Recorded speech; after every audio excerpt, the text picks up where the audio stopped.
Today, as we consider the U.S. Panama Free Trade Agreement, we're on the cusp of realizing this vision.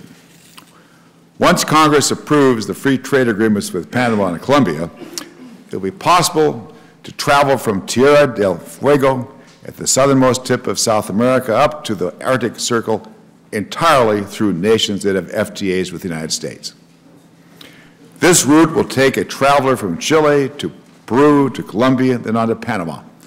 From there, the traveler can choose several routes through Central America, continue through Mexico, and across the United States and Canada.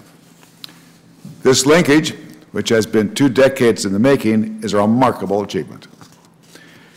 The economic implications of this linkage will be comparable to the opening of the Panama Canal. The United States and our FTA partners account for 2/3 of the Western Hemisphere's population and more than 85% of its GDP. And over 85% of our trade within the hemisphere is with our FTA partners. Once the FTA is implemented, Panama's dynamic economy will provide lucrative new opportunities for American farmers, ranchers, and businesses. The trade agreement will level the playing field for American exporters. Under our trade preference programs, Panama has traditionally exported nearly all of its goods to the United States duty-free. The FTA will give American exporters the same duty-free access to Panama. The agreement will, for example, immediately eliminate all duties on more than half of our agricultural exports to Panama. That includes high-quality American beef from my home state of Montana, as well as poultry, soybeans, and other foods. The FTA will also provide new opportunities for U.S. construction firms. Panama is pursuing massive infrastructure projects, including a $5 billion expansion of the Panama Canal. And Panama is launching energy and transportation projects, including a new subway system worth another $5 billion. The implementation of the Panama FTA will help American firms tap into these exciting and profitable economic opportunities. The FTA also includes groundbreaking, comprehensive labor provisions that we negotiated with both Democrats and Republicans in May 2007. These provisions require both parties to protect core international labor rights, including the right to organize and bargain collectively. Those labor rights will be fully enforceable, just like the FTA's commercial provisions.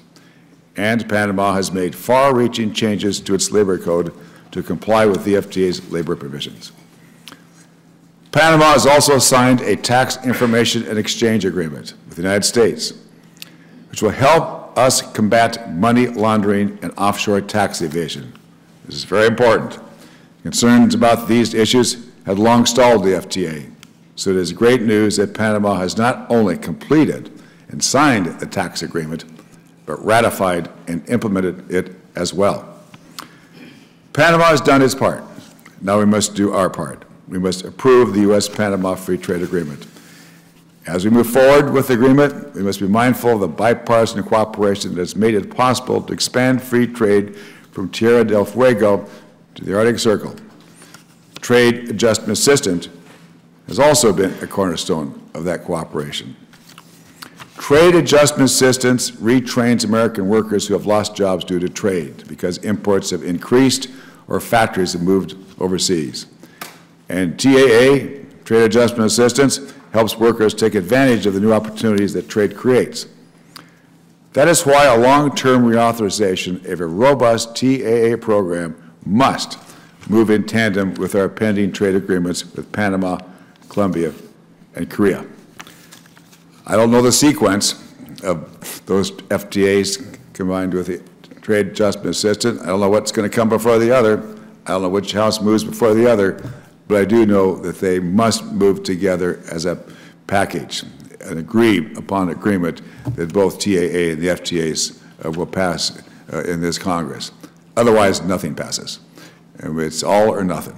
And I've just sent that word out, make it clear to everybody in the business community and in the labor community and others who are concerned that we're doing all these together, the FTAs and TAA, or we're not doing any of them at all. They all have to pass.